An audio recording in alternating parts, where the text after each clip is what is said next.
Yang amat berbahagia Tun Dr. Mahathir Mohamad, Honorary President Perdana Leadership Foundation. Yang amat berbahagia Tun Dr. Siti Hasmah Haji Muhammad Ali. Yang berbahagia Tan Sri Azman Hashim, Chairman Board of Trustees Perdana Leadership Foundation, the management and trustees of Perdana Leadership Foundation, members of the media, ladies and gentlemen. Thank you for joining us this afternoon as we celebrate the launch of our new publication, A Conversation with Tun Dr. Mahathir Mohamad, a legacy of leadership and vision. Before the launch, we have a special treat for everyone, a highly anticipated dialogue with Yang Amat Berbahagia Tun Dr. Mahathir Mohamad himself, where Tun will share his invaluable insights on challenges of economic development in the 21st century. This session promises to be as enlightening as the book we are here to commemorate today. Perdana Leadership Foundation, which was set up in 2003 as a non-profit organization dedicated to archiving, researching, and disseminating information related to Malaysian leadership and nation building. The foundation intends to become the premier institution for the study of Malaysia's past prime ministers, a resource and learning center for national leadership, as well as a platform for reflection and discussion with distinguished figures in Malaysian leadership. Our Perdana Library, which is open to the public, houses more than 250,000 digital documents and more than 12,000 physical titles. I invite you to visit our library after this event. Without further ado, ladies and gentlemen, it is my honor to invite Yang Berbahagia Tan Sri Azman Hashim, Chairman of the Board of Trustees Perdana Leadership Foundation, to deliver his welcome remarks. Tan Sri, dipersilakan.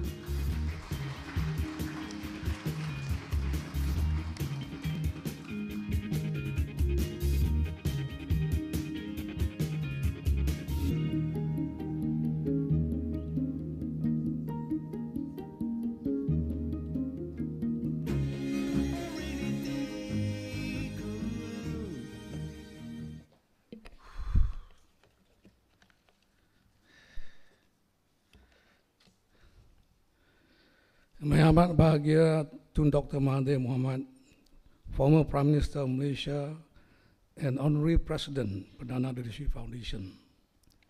Yang bahagia Tun Dr. Siti Hasmah Muhammad Ali, Puan Zarina Abu Bakar, CEO of PLF, esteemed trustees, distinguished guests, members of the media, ladies and gentlemen. Assalamualaikum, salam sejahtera, and a good afternoon to everyone present here today. It is indeed an honor for me, as chairman of the Board of Trustees of Perdana Leadership Foundation, to welcome you to this official launch of PLF's latest publication, A Conversation with Tun Dr. Mahathir Mohamad, a legacy of leadership and vision, among many other things. As a foundation established in 2003, more than 20 years ago, to archive, document and disseminate information on Malaysia's prime ministers and their leadership, books play an important role in our mission to document and conserve Malaysia's leadership history through the voices of those who had shaped it. Perdana Leadership Foundation was privileged to be able to have many conversations with the former Prime Minister. Thank you, Tun, for sharing your insights so generously. We also thank Dr. Sri, Dr. Basir Hassan, and Mr. Edin Koo for their part in those conversations. There's a lot that Tun has shared in the conversations that took place between 2020 and 2023.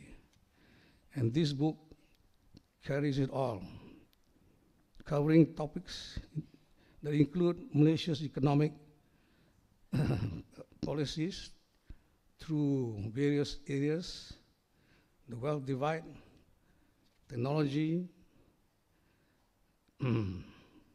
technology adoption, which Tun spearheaded, among other things, corruption, globalization, and leadership. The depth and breadth of Tun's knowledge and insights are evident in this publication.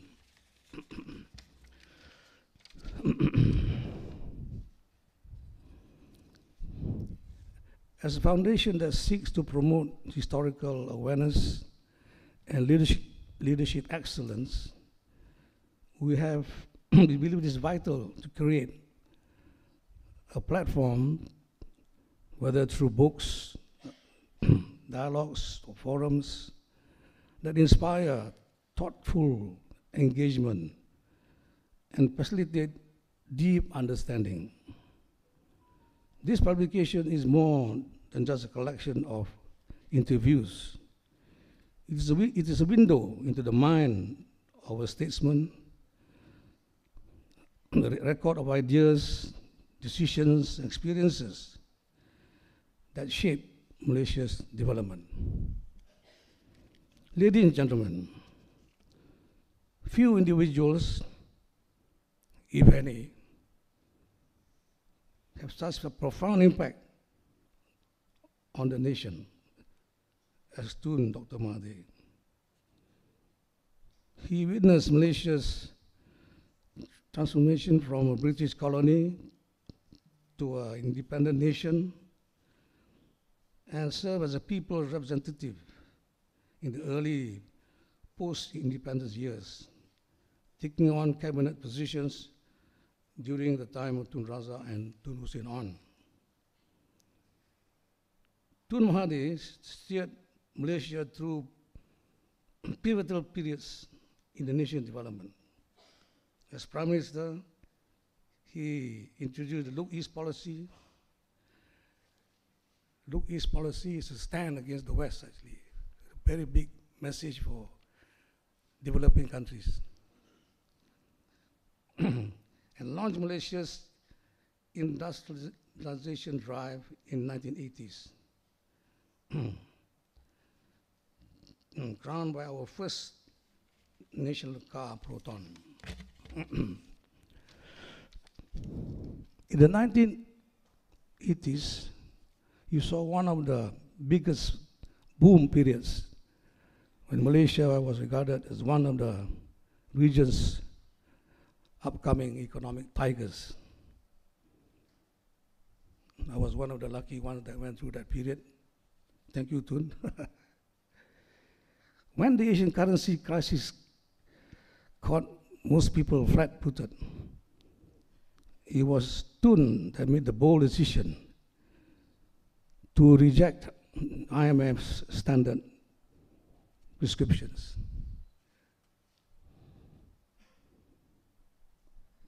Instead of austerity, Malaysia introduced capital controls, pegged the ringgit, and recapitalized the banks.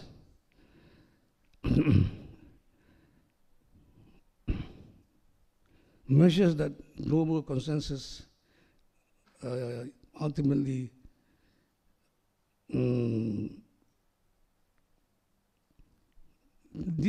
against global consensus, but ultimately it proved to be the right thing to do. Even subsequently, IMF considered that. By the way, this advice from IMF, some people say is the strategy of the Washington triangle, is it? IMF, World Bank, and the Fed. Anyway, it was one of the methods that they did to cause the crisis, take the wealth out of our countries, come in and make a lot of money for themselves, well, coming up, coming down, and then pick up the pieces cheaply. Okay, I need a long story, but for Tun to withstand all that, all the media, of course, is pro-West, they probably same agenda, all criticize Tun. He says, this fellow is a mad doctor. But, you know, to withstand all that takes a very brave man. I think more than brave. You're convinced, and all the institutions are talking against you. So we owe him a lot for that. And we did not suffer like Indonesia. Indonesia lost the president, you know, went to that extreme.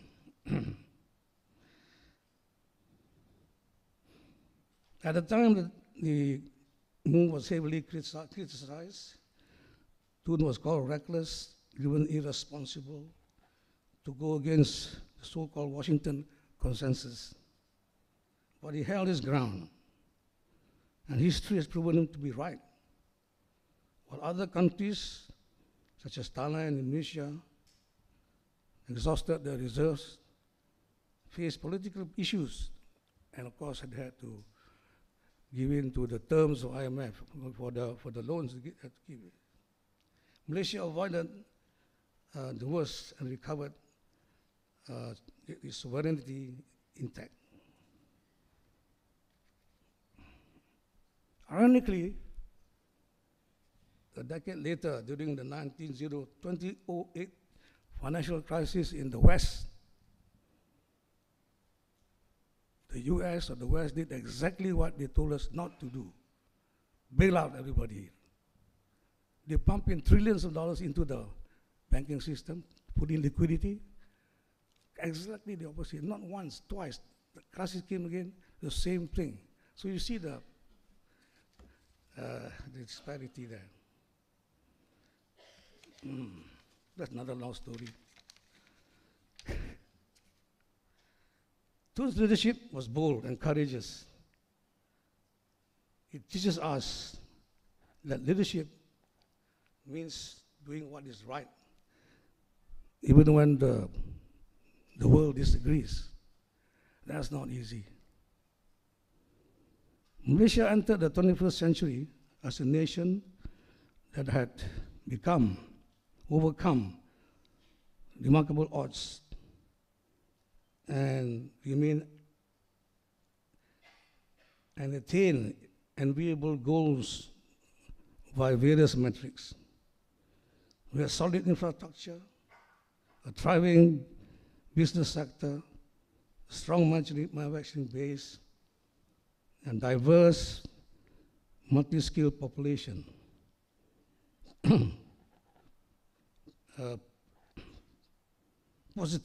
Positives that still power Malaysia's momentum. I used to follow Tun visiting developing countries. I think he must have visited all of them. And you know, he is the envy of them. They all tell us, hey, can we borrow your Prime Minister or not? You know, this is coming from their own senior people. It's the envy. Until today, I think Tun, when he goes overseas, the respect that is shown to him, much higher than here, for sure. You know, I've seen this many occasions. So, you know, he is a really international figure, and someone who developing nations look up to until today.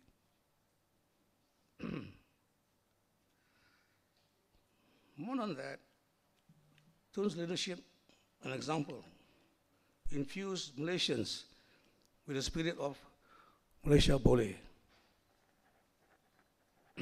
In that, Malaysians can aspire to achieve greatness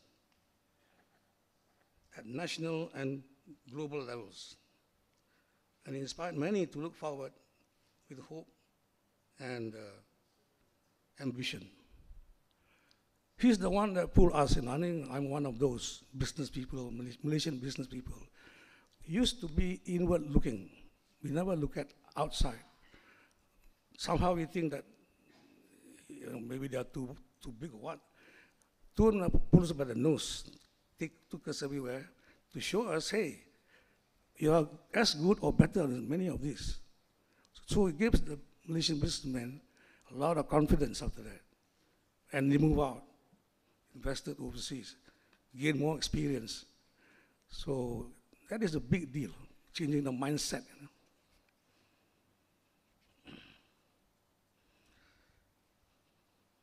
Even today, while he is nearing his 100th birthday, Tun inspires us to live up to our potential. Ladies and gentlemen, it takes vision and intellect combined with the right policies and the right people to develop a nation. As Tun says in his book, the leader must have ideas.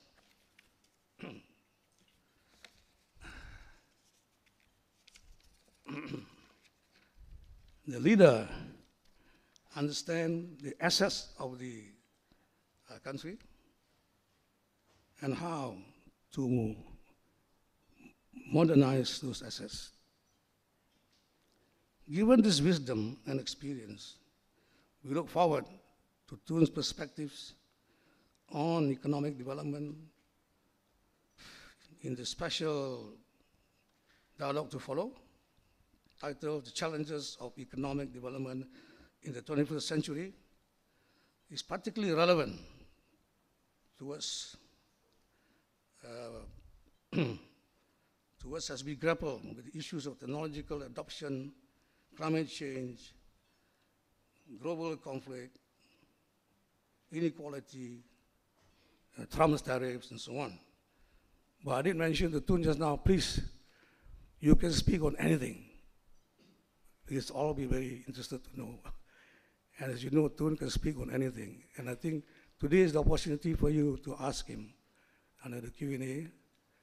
And we all be very looking forward to his responses. I would like to express my deepest appreciation again to Tun for his generosity in giving his time and wisdom with us. My heartfelt thanks also go to the editorial tender committee members and those involved in the publication of this book in today's program. Ladies and gentlemen, we hope this book will serve not only as a reference for policymakers, schools, historians, but also as a source of inspiration for Malaysians seeking to understand the complexity and responsibility of leadership. Thank you for being here. I hope you have a very engaging afternoon. Thank you. Thank you, Tan Sri Azman, for the welcome remarks.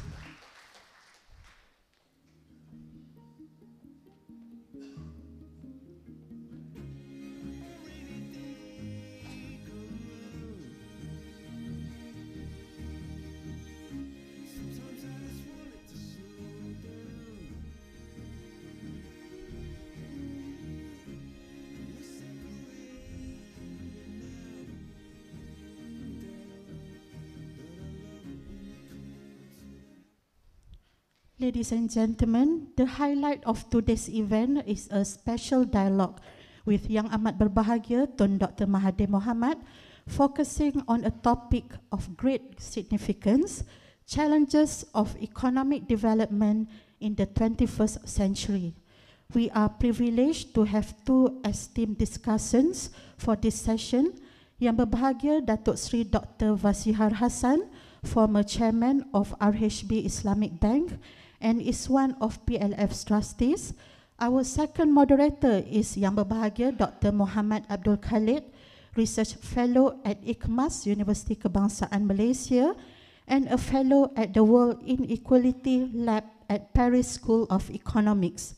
Without further ado, ladies and gentlemen, I now invite Datuk Sri Vasihar and Dr. Mohamad to accompany Yang Amat Berbahagia Tun Dr. Mahathir Mohamad to the stage. Dipersilakan.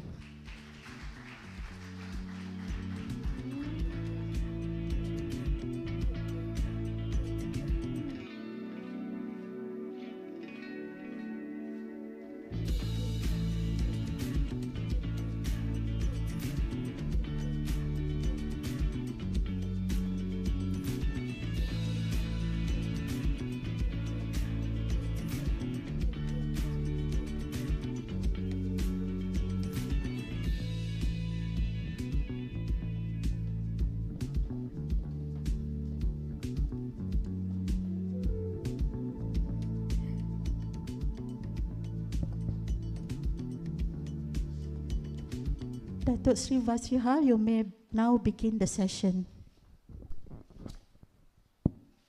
Thank you, Maizatul. The oversubscription of attendance here, people are sitting outside, is evident proof of Tun's popularity in the country still, as Tan Sri Azman had earlier on said.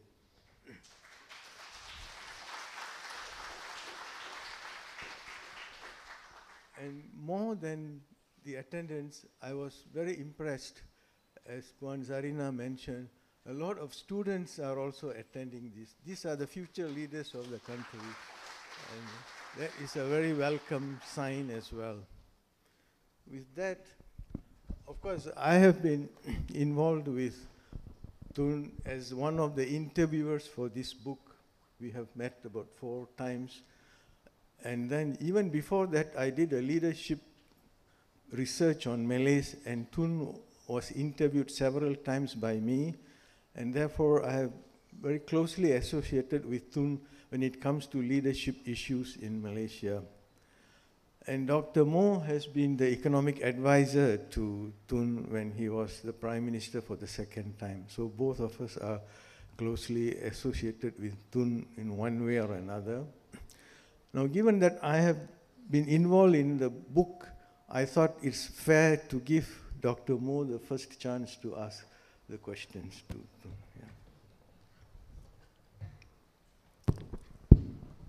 Assalamualaikum. Good afternoon, everyone. Maybe I'll fire away. Tun, I read the book is very insightful and encourage everybody to buy it. My first question is on education. You repeatedly said in the book during the interview and elsewhere about education. Even on the how do we perform depend on the education level.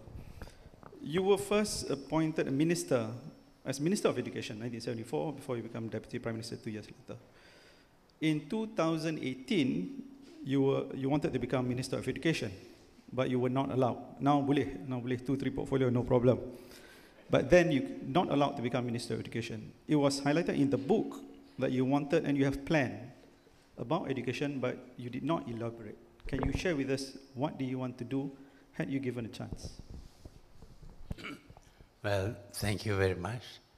Yes, I did want to become Minister of Education because I think education determines the kind of people that this country, the things that they will do in order to benefit the country.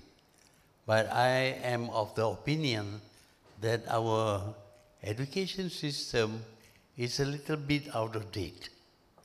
Things are changing around us. We must respond to the change.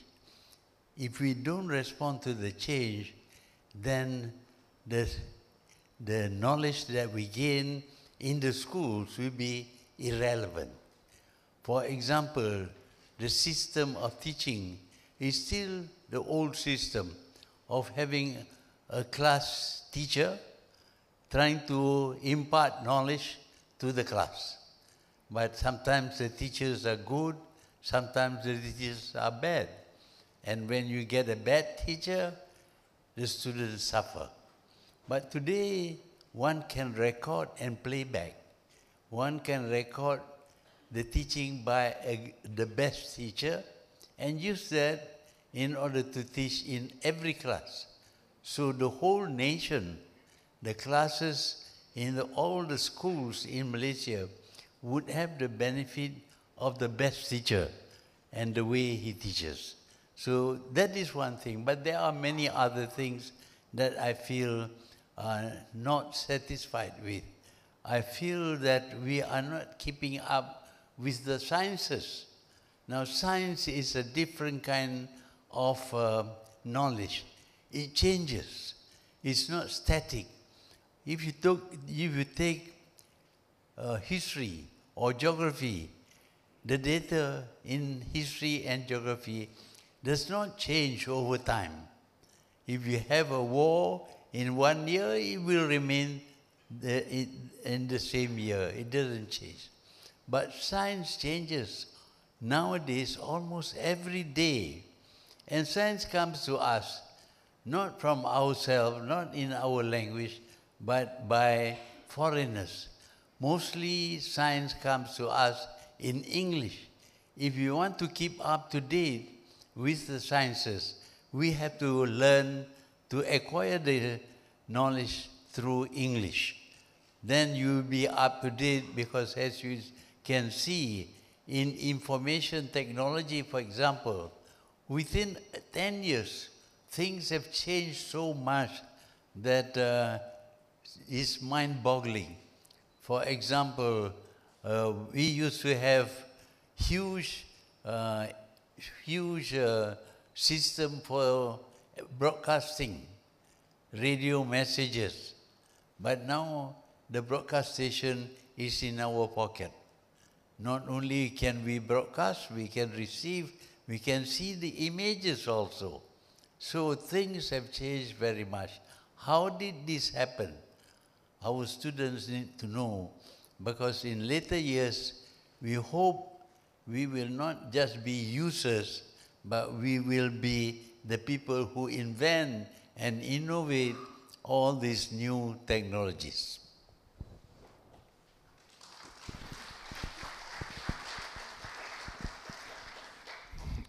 You are no stranger to bold questions, Tun. I'm going to put forth a question that in the book we also discussed about Dato Sri Najib.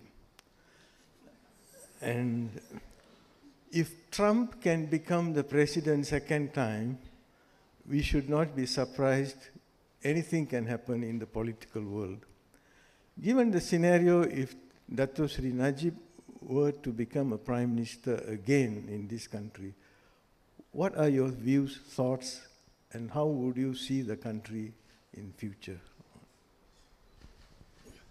Well, Dato Sri Najib was president of UMNO, and UMNO has got its own objectives. Principally, UMNO was struggling for the betterment of the people, the country, and the religion. That was why UMNO was formed, to prevent this country from being colonized by the British. But under Najib, instead of focusing on those three items, race, religion, race, country, and religion, he brought in another objective, which is totally different. He was talking about cash is king. When you talk about cash is king, you are actually saying corruption is all right. That this country can be ruled by corrupt practices, that you can become prime minister simply by offering money. That is a radical change from the objectives of UMNO. In fact, it made UMNO no longer UMNO. So when that happened, I had to leave. I couldn't stay on as an UMNO member when the objective of UMNO was changed. Now, supposing he comes back and become a prime minister again, I don't think he would have changed much. He would still be thinking that the best way to become prime minister is to give money to people. If you don't have money, then you borrow the money. then you can steal the money. That is, to me, not acceptable. If he comes back, I think he should just apologize and say, sorry, I made a mistake.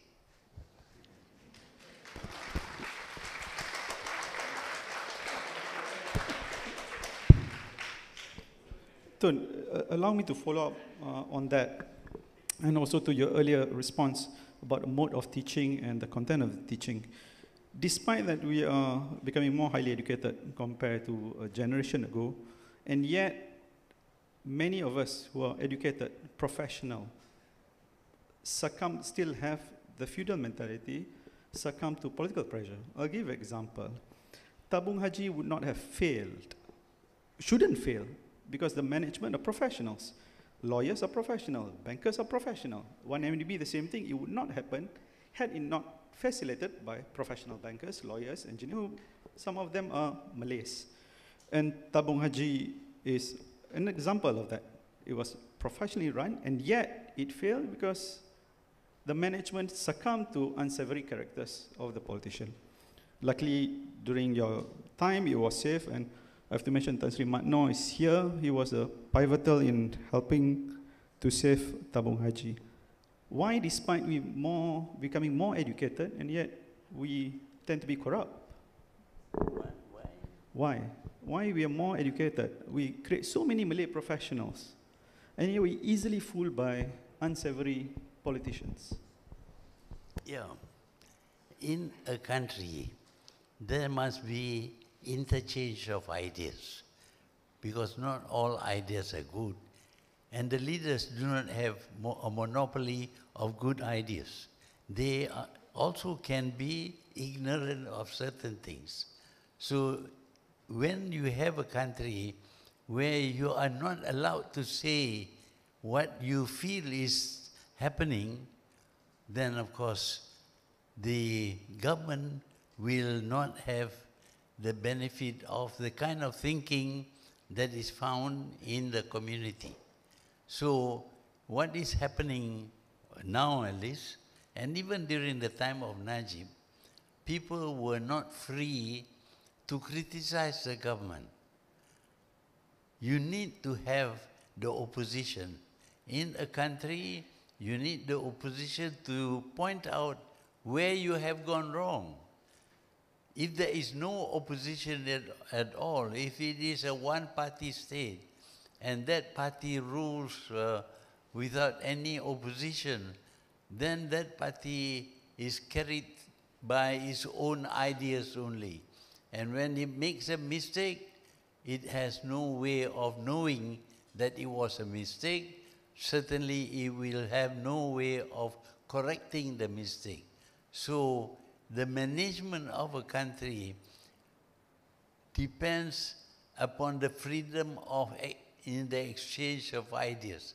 You have to respond to what is happening around you, and what is happening around you gives rise to many problems and many solutions. You need to hear all the problems and all the solutions, and then you pick out what is best for the country.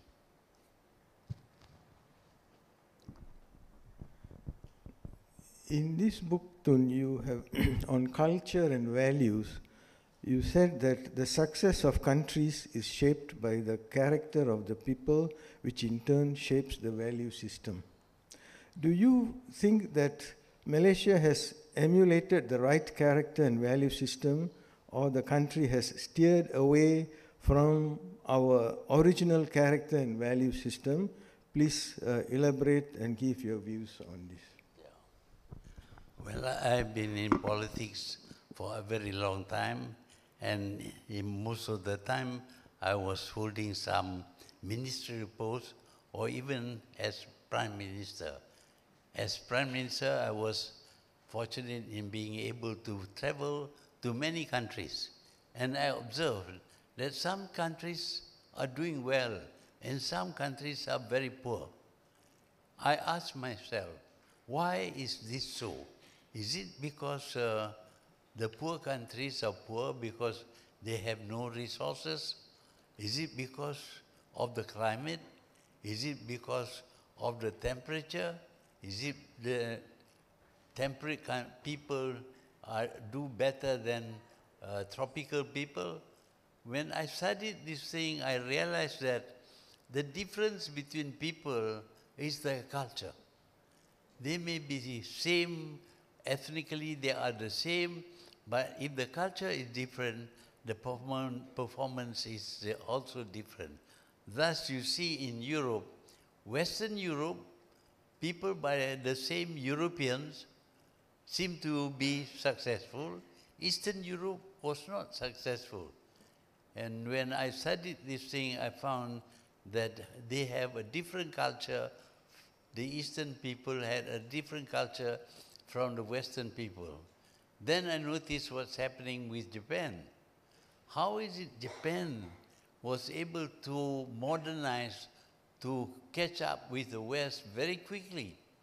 It is because they have a kind of culture that forces them to catch up with the ways of the West quickly. For example, when Malaysia came in contact with the Europeans or the Chinese, the Malays, when they find people from other countries coming here and doing a better job, the Malays retreated. They were farmers before, they were builders, construction work and all that. But when they find that the Chinese offered better work, even in mining for tin, the Malays retreated and allowed the Chinese to mine for tin, and they only collect royalty. That is the Malay reaction to the foreign people coming here. But the Japanese, when they were forced to open up by the Americans, they realized that the Americans were able to force them because they were powerful. Why were they powerful? Because they had better weapons. And the Japanese decided that they should have the same weapons. And they made their own weapons in order to counter any pressure by the Europeans. So you can see that the reaction of the Malays and the Japanese are different. One retreats, the other is very aggressive, wanting to protect and defend itself. So this is the character of the people who succeed, because the Japanese want to counter the pressures applied on them, but the Malays accept the pressures upon them and give in to the superior people who came to this country. So the most important thing about the difference in the development of nation is the culture. Here, culture means your value system. If the value system is good, you progress. If the value system is not good, you fail. So it is important that we distinguish these people and choose whom we want to copy.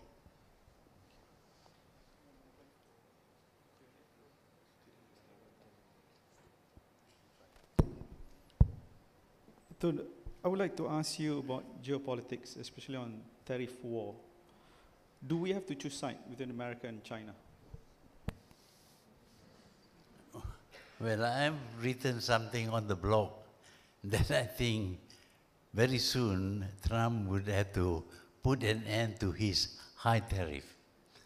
When you apply high tariff, it's not only the foreigners who suffer, your people will suffer. For example, when we put high tariffs against motor vehicles, it was in order to protect our own motor vehicle. So when the high tariffs go up, no foreign cars can come in. We could sell our own car at our price. But when in America, when they put up high tariffs, America will have to pay a high price, because the high tariff is paid not by the exporters from other countries, but is paid by the importers in America. When they have to pay high tariff, they have to sell the products at a higher price. And that means that it affects the economy of the country. There would be inflation because imported goods would have a high price. How do we deal with this? Well, the local people must produce the products to replace the imported goods. But America is a high-cost country. Every product by America carries a high cost because of high wages and a lot of practices in America, like strikes and holidays and the like, push up the price of American-made goods. They cannot equal to those imported from outside without tariff. So I see what is happening now is that America will suffer high cost of living, and you cannot sustain that. Even if you try to bring back the industries to America, the industries would not be able to compete with the imported goods from China, for example. So America will have to pay a high price for its high tariff. Not only other countries, but America will suffer. How long can it suffer? I think it wouldn't be very long. One last question, then we'll open up to the floor.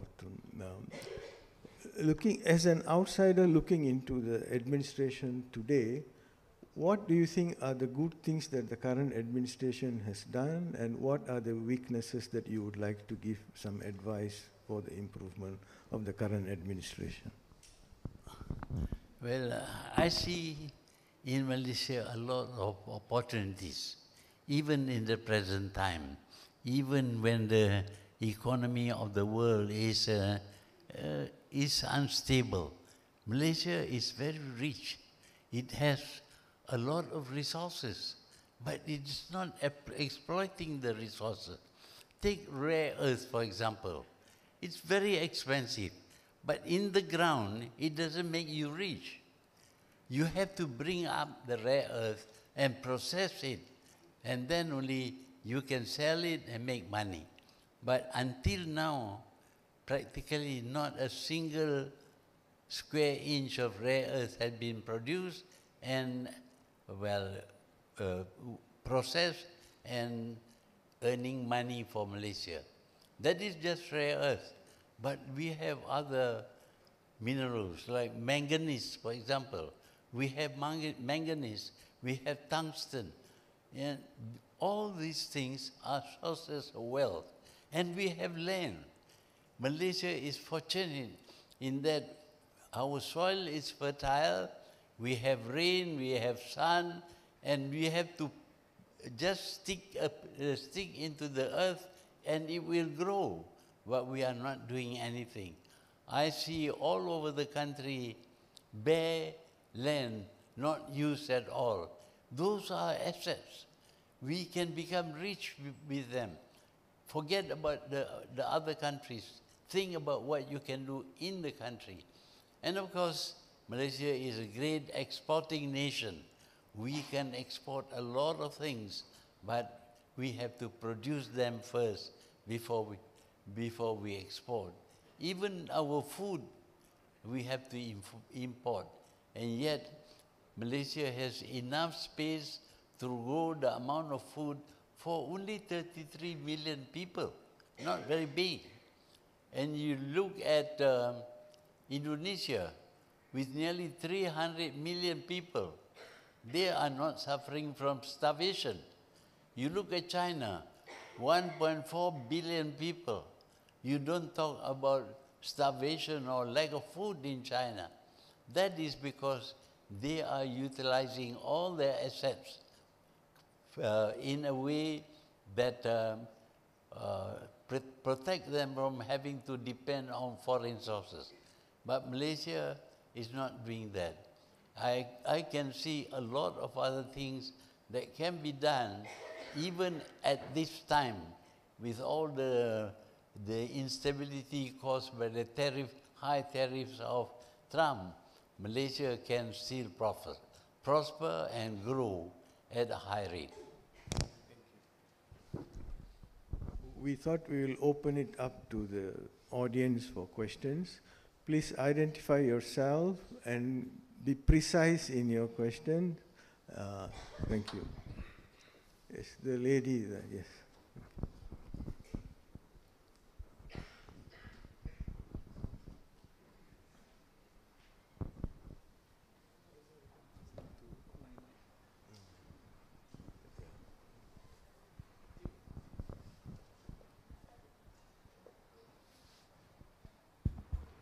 Assalamualaikum Tun. My name is Nurlina binti Arape. I'm 33 years old. I'm from Sabah. So my question for today is I want to ask regarding leadership. Okay, as the member of the young generation, how can I contribute to improving the economy, especially in my state, Sabah, the land below the wind, which still faces challenges such as poor infrastructure, limited career opportunities, and slow development. I'm truly eager to give back to my state. I aspire to be a future leader who fight for my people because we are suffering from rising inflation, low salaries, and a standard of living that still lags far behind.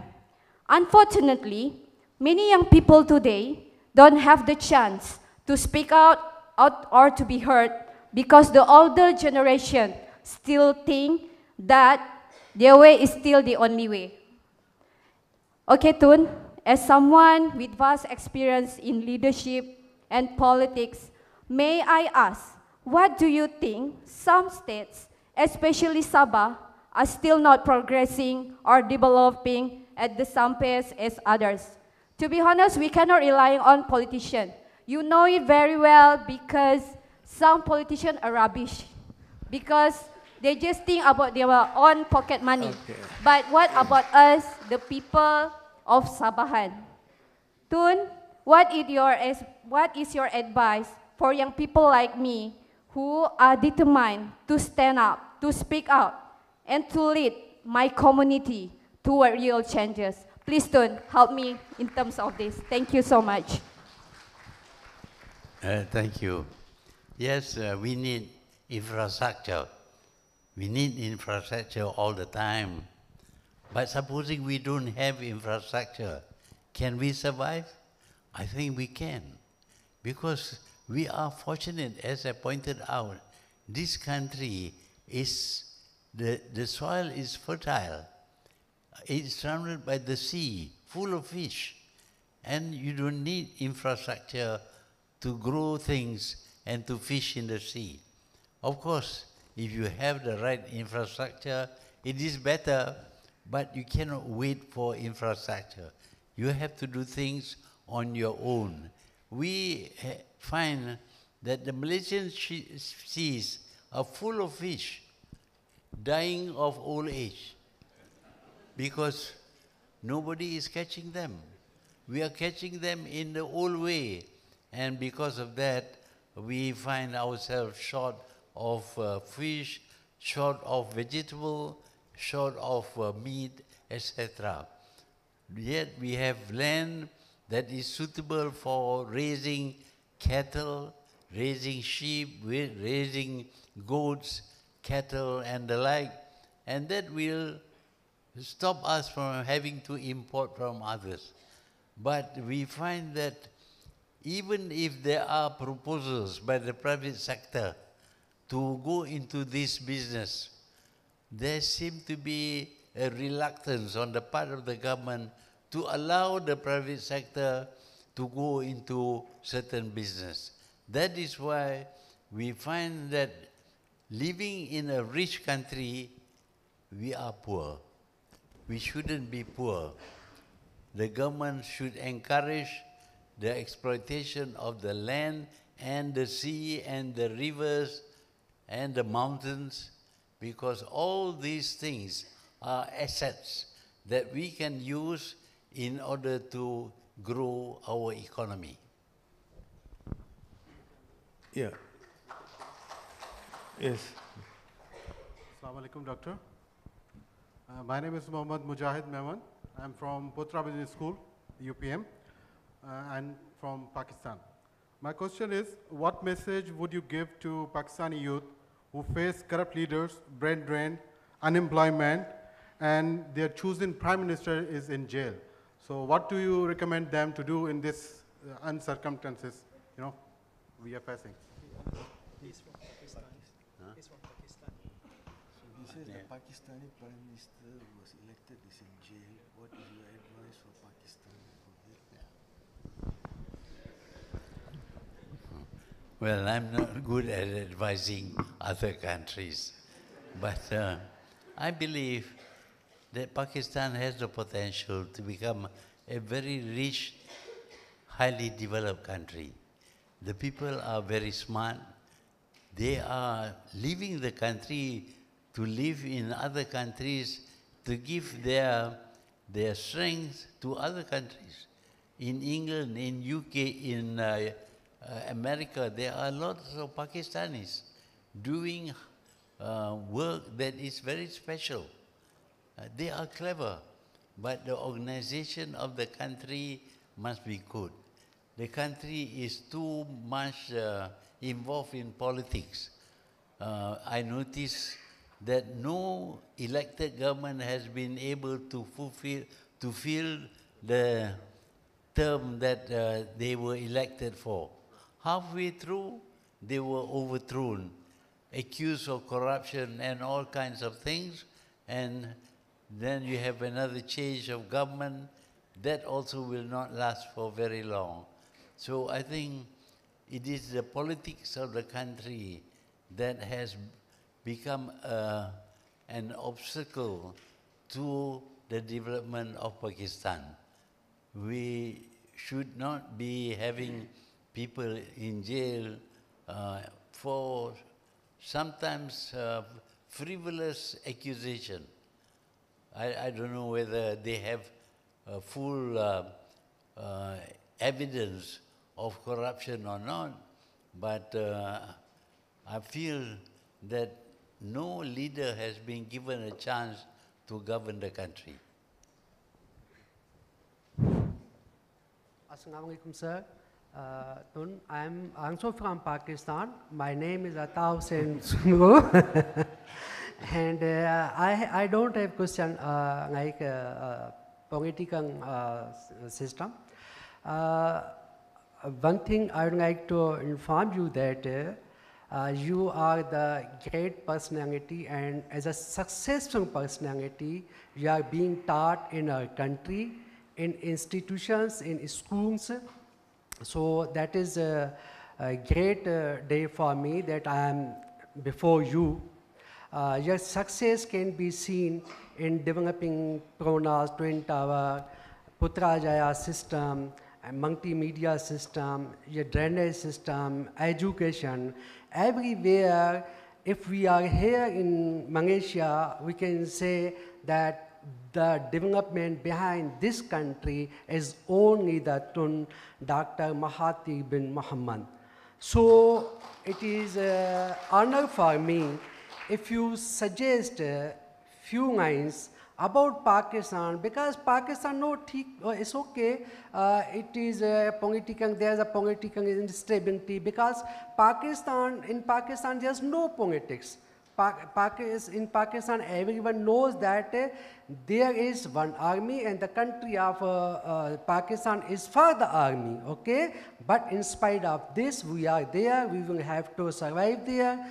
I would suggest from you, because the topic related challenges of economic development in the 21st century, I would suggest that how can we overcome our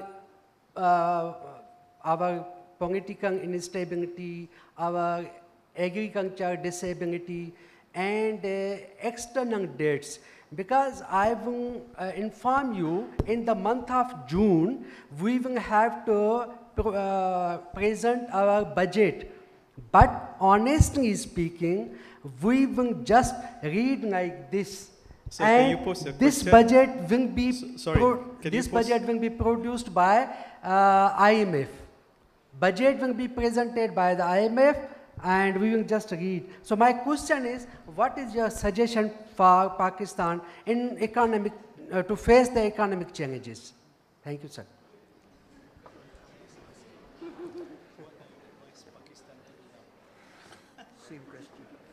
Yeah. Well, if you look at Malaysia, many people in Malaysia are not very happy with the government. But we are not a violent people. We don't assassinate. We don't kill. We don't go violent.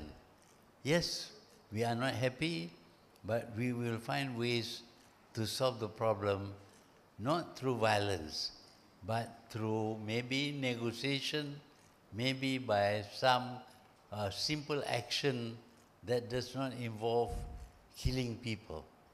But in Pakistan, I noticed that some candidates for presidency of Pakistan are shot and killed. And I find that this is very disruptive. If you have a problem, sit down and discuss the problem and find a solution to the problem. But if you resort to violence, then the problem will not be resolved, because when you kill a person, the other side also would want to do some killing on their own. So I hope that Pakistan will resolve its problem through the parties coming together to discuss the problem and find solutions without having to attack and kill each other. Can we have a question from this side, and please keep it short? Yes, thank you. So from Pakistan to China, I would like to ask the question. My name is Julian Ron. I'm from Legacy B2B Media. I'm from France. In my country, this sentence, when China wakes up, the world will shake, is attributed to Napoleon Bonaparte. From the western part of the world, a lot of Westerners are a bit scared of the power of China. This is the 50 years diplomatic relationship between China and Malaysia. Of course, Dr. Tun has a lot of knowledge about China and its impact in the world, and since the topic is about economic development, what can you say, what are the hope and expectation we may have about China's dominance? BYD is now beating Tesla. What can you say to our audience about that? Shall we be scared, or it's actually a good thing that China is rising in that magnitude from communism to capitalism? Thank you. Well, we have lived with China for the past almost 2,000 years. We were a small country. China was a very powerful country, even in those days, but we survived. We managed to remain a country on its own. We were quite independent. We had to adjust the way we have relation with China, taking into consideration the strength and the power of China. It's the same today. We cannot wish China to go away, to disappear. It's going to be there. And how do we deal with China? Yes, China has got ambition. The ambitions are the same as the Western powers before. In the past, the Western powers colonized the world, but China has not colonized the world. China wants to trade with the rest of the world, because that is the only way China can prosper. So we have to be very diplomatic and deal with China, taking into consideration the strength and the power of China and the weakness that we are having today in our countries. So I believe that China would like to see the world at peace, because China becomes prosperous only when the world is a big market for China. And for other countries, China is the big market. For China, for Malaysia, Chinese purchase of durian, for example, has made people very rich. So we don't want to spoil the relationship with China because it is a great market and we must make use of the market. Thank you, Doctor. Okay, Dato' Tun, Assalamualaikum. I'm from Malaysia. Tun, first I'd like to congratulate you. You have transformed the nation from an agriculture base to industrialization and it has grown exponentially on your GDP. My question is, if you were to be the Prime Minister again now, what will you do to uplift the Bumiputra economic cake? Because at the current rate, we are contributing about 18% of the economic cake. How will you do again, if you were to be the Prime Minister again, to increase the economic cake of the Bumiputra to at least 30%? Do you use the same strategy, or do you have a different way in this new era? Thank you. Well, if I were to be the Prime Minister again, the first thing I do would be to abolish 3R.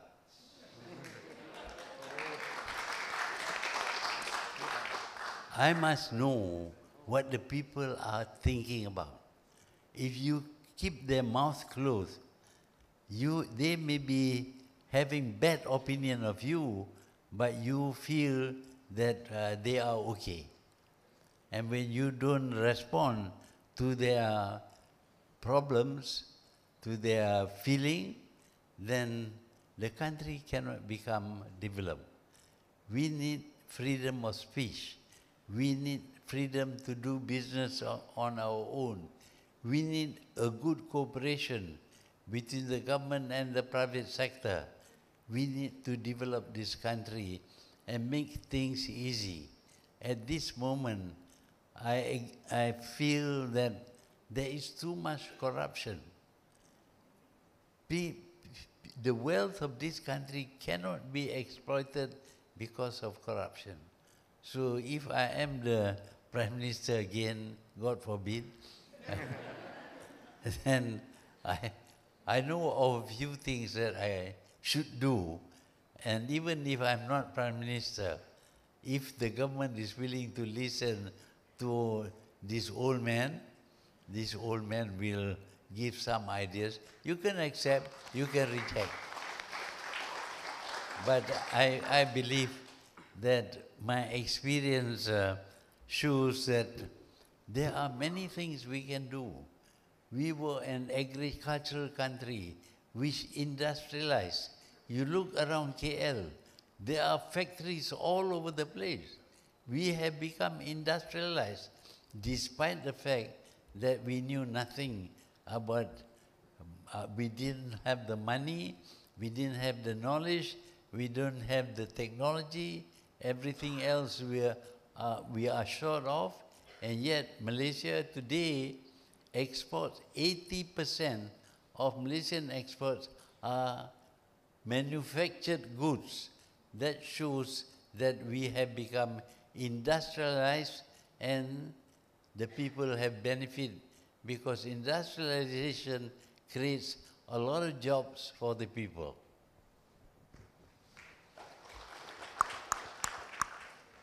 Okay, Bismillahirrahmanirrahim. Assalamualaikum and very good afternoon, Tun and members. So my name is Khairul Muzamil from Bridge International Asia. I am one of the product of Look East policy and I am very thankful for that opportunity. So my question is related to Look East policy. Is it still relevant in current situation, meaning we are discussing about challenges in 21st century? Is it still relevant or do we need to have it amended and also to include other countries from Asia or maybe China in specific? Thank you. Look East. Yeah, I think it is still relevant. When we have the Look East policy, it did not mean that we don't look at the West at all. We look at the West, we took some of the examples of the West and we benefited by that. But we saw in the East many countries which before were very poor, were underdeveloped, becoming developed and able to compete with the countries of the West. So there is something that they have done in the East that is contributing towards their progress. So we need to copy the best models. And the best models today is in the East. In the West, they have spoiled their own system. For example, they have become very socialistic. They have freedom for the workers, which is fine. But unfortunately, they have increased the cost of doing everything because the workers have a right to strike even for frivolous reasons. But in the East, people are willing to work and work very hard. I'm reading today the chip war, the war on microchip. What is happening now is that America may have the technology, but America cannot produce the chip at the low cost that can be produced in Malaysia, in China, in Japan, in Korea, and the other places. So America cannot compete anymore because their system did not allow them, does not allow them to reduce their costs. Yes, there are people having a good time, good wages, but the cost of living is very high. Assalamualaikum Tun. My name is Faukan. I'm currently doing my second year law school in UiTM. So my question related to the man on the opposite side of that is regarding the Look East policy. During my diploma years, I actually wrote my papers regarding on Mahathirism. So I actually analyzed the way of your thinking about Look East policy. I myself have went to Japan, solo trip, to truly immersive on what you have wrote in your own book on how they live their life, how efficient their workers, and how their public transportation is very systematic from the urban into the rural areas. Unfortunately, Tun, I think in Malaysia we are quite left behind in terms of public transportation and walkability. Alhamdulillah, we can see Putrajaya is very walkable, very spacious. But I think in general, we are quite left behind in terms of public transportation. We are quite slow. So would you think that we will take the Japanese approach on public transportation by encouraging private corporation to do their own lines in order for our public transportation to be rapid, not just in Klang Valley, to spread across the peninsula and also Sabah and Sarawak? That's it. Transport system in Japan is very efficient. Yeah. We know, I mentioned just now about the difference between the Japanese and the Malaysian. We have a different value system. They have a different value system. One of the things about the Japanese is that they have a very strong sense of shame, malu. When they do something that is of poor quality, they feel ashamed.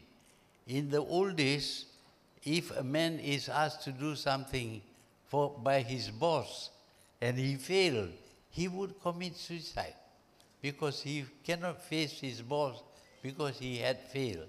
So the sense of shame in the US is in Japan is very strong. But in Malaysia, there is no sense of shame. You produce poor quality goods, you say, it is okay, I've done my best, that's okay. The commentary made by others that the quality is low does not hurt you. But the Japanese are different. They want to produce the best thing that people will not criticize and look down upon their products. That is the Japanese value system. That is why value system plays a very big role in determining whether people succeed or fail in the development of their country. Okay, Assalamualaikum Tun, and a very good afternoon. I only have one question. Tun, we often see policies that sound promising on paper but struggle in practice. From your leadership experience, what do you believe is the key to turning vision into real, lasting results? That's all. Thank you very much.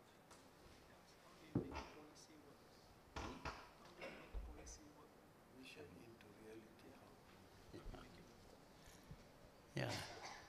Again, it's a matter of your value system.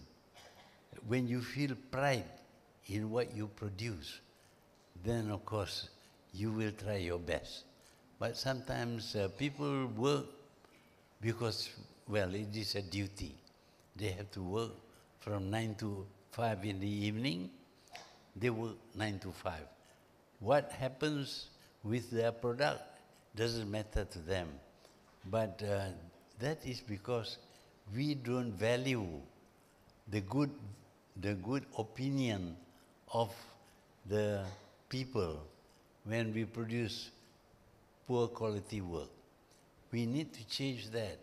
But I must admit that changing the value system of a people is very difficult. It can be done, but it is very difficult. For example, the Germans were a very well-educated, very highly civilized people, but under Nazi rule, they became criminals. They killed people. So that is a change. And now, of course, they are back to their normal self. They are not anymore like the Nazis. So in the case of Malaysia, we have ways of changing the value system of the people in Malaysia. But it needs a government that is determined to do so, starting from the school system on to the work system, the work ethics, as they say, of the people who are working. Thank you very much. Assalamualaikum warahmatullahi wabarakatuh. Tun Mahathir, it's a great honor to see you in flesh again today. My name is Safwan Ibrahim Chui. Okay, I have two questions, Tun. Number one is with regards with our education system in Malaysia itself. Okay, I was born on the first day that you won your first election back in '82. So I'm a proud nation to say that I was born on the 22nd of April. So Tun, with regards to question with education, if you were given an opportunity or chance to be at least an advisor to the Ministry of Education, what would you do to change the system? As we can see, this current generation, a lot of parents are sending their parents to international schools. It is not that we don't believe in the national school system. I think majority of us here were born and educated in the national school system, but it is somehow going down the drain, may I say. You know, it's not as par as standard as back in the days in the 80s, or maybe let's say in the 70s, 80s, or 90s. If let's say you're given an opportunity, what would you change, or you would advise the ministry to change, and to bring Malaysia's education system back as one of the best in the world? Because currently, a lot of people are saying Singapore is best and us that, but I wouldn't agree on that. Number two, Tun, with regard wages. As you can see now, it's already 2025. A lot of Malaysians are still having low wages. And what do you think that the government, this current term, could do to resolve these low wages as compared to other countries? I myself, Tun, what I'm earning 20 years ago, I'm still almost the same for the past 20 years. So things have increased, lifestyles have increased, but our wages are still low. So what's your opinion on that, too? Thank you very much, Tun. Well, in the first place, as I pointed out earlier, we are not making use of the new technologies in order to improve our education system. We are still doing what we have done 2,000 years ago. We have a teacher in the class, and we hope the teacher can implant in the student the right kind of knowledge, the right kind of values. But the stress is not more on knowledge and not on values. Therefore, a government should focus also on moral education to produce the quality of people that will be in this country in the future. People who are morally upright and will not allow themselves to be corrupted. So if you do that, then I think Malaysia will be a much healthier place.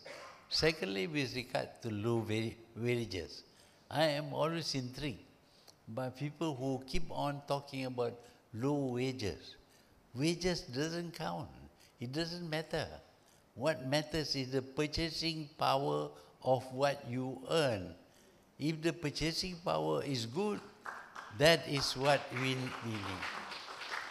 For example, if you go to our neighbor, Indonesia, you will get paid hundreds of thousands of rupiah, but the purchasing power is about $10.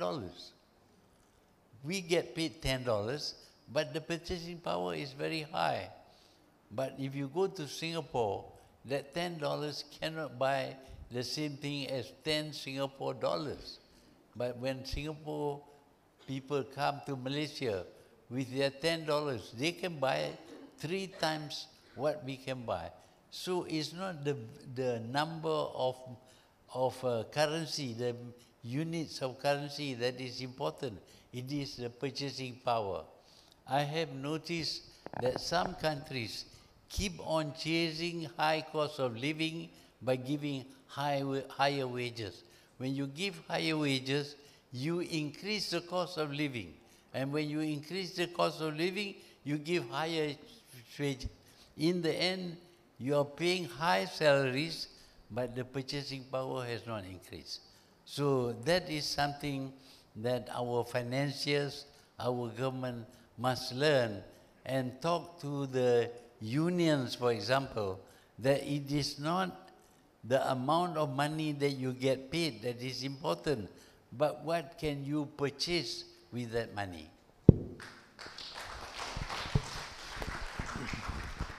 I've never seen in any conference people queuing up so enthusiastically to ask questions. It shows how much we all respect Tun Dr. Mahathir's views.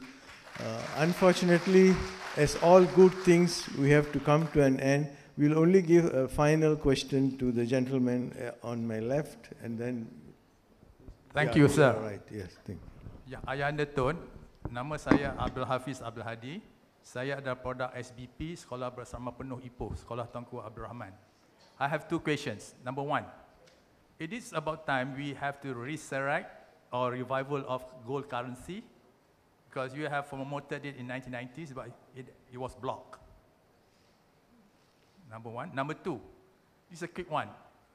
For the celebrations of your book launch today, I would appreciate perhaps you can make another celebration on your 100th birthday after the 10th of July at this place. I appreciate that, Dr. Thank you. Yep.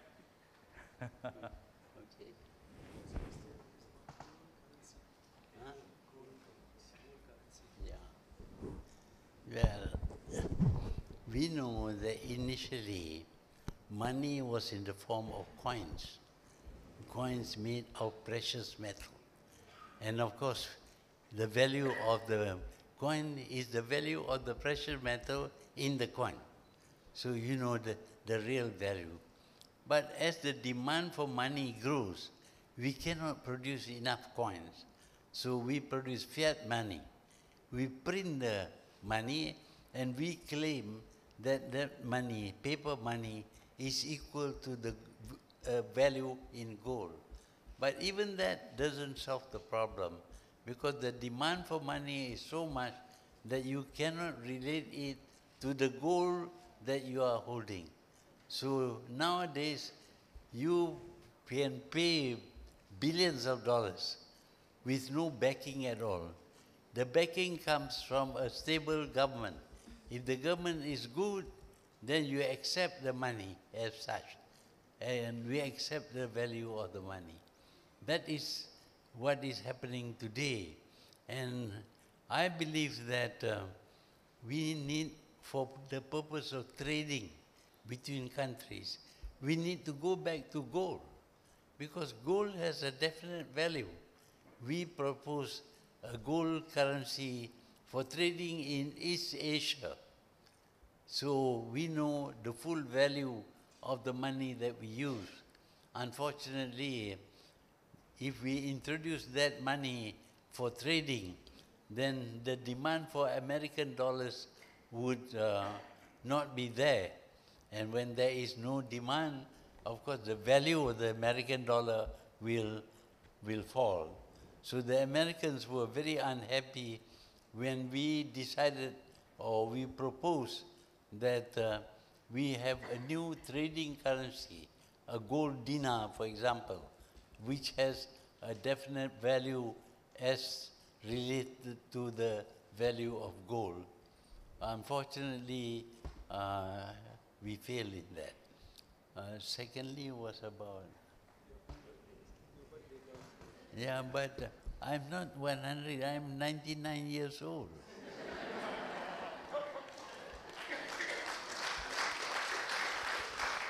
If I become 100, then I can answer the question. So with that, we conclude our question and answer session. Thank you for all of you who asked questions, and let's show appreciation to Tun. Thank you, Yang Amat Bahagia Tun and discussants for the insightful session. Gentlemen, would you kindly remain on stage? If we could have the photos, please.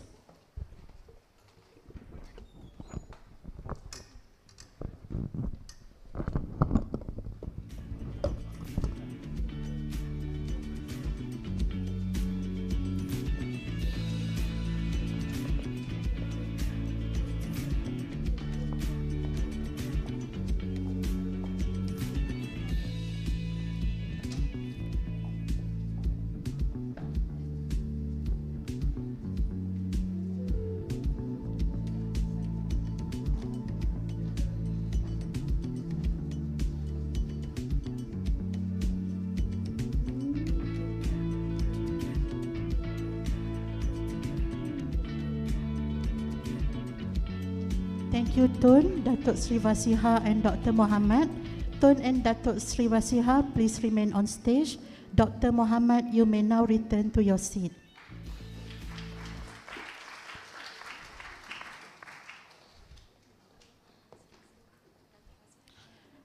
Ladies and gentlemen, it is time for the official launch of A Conversation with Tun Dr. Mahathir Mohamad, A Legacy of Leadership and Vision. I now invite to the stage Yang Berbahagia Tan Sri Azman Hashim, Chairman Board of Trustees Perdana Leadership Foundation. Yang Berbahagia Tan Sri Nik Mohamad Nik Yaakob, Advisor Perdana Leadership Foundation, and Puan Zarina Abu Bakar, CEO Perdana Leadership Foundation. Dipersilakan.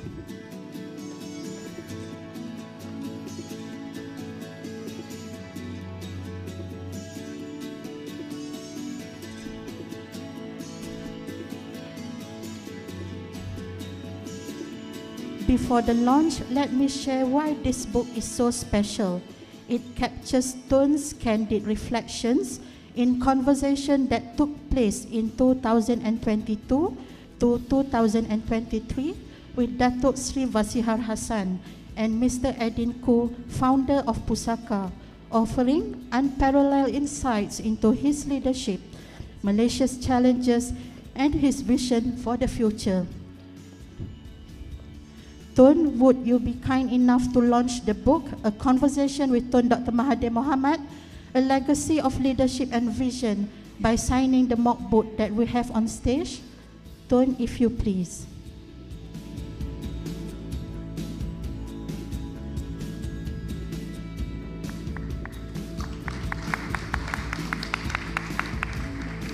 Tun, if you would kindly take a copy of the book inside for the photo session.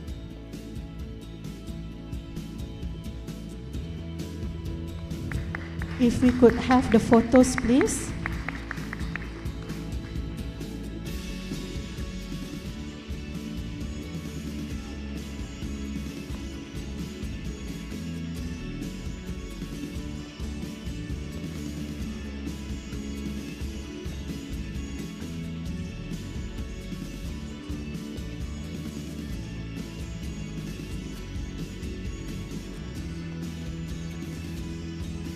If you could have the photos, please.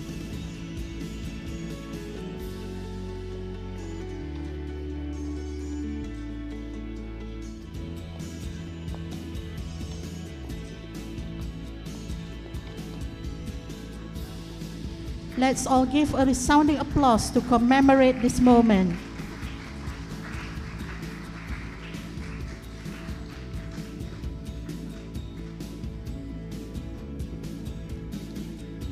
With that, ladies and gentlemen, a conversation with Tun Dr. Mahathir Mohamad, a legacy of leadership and vision, is launched. Thank you yang amat berbahagia Tun and VIP.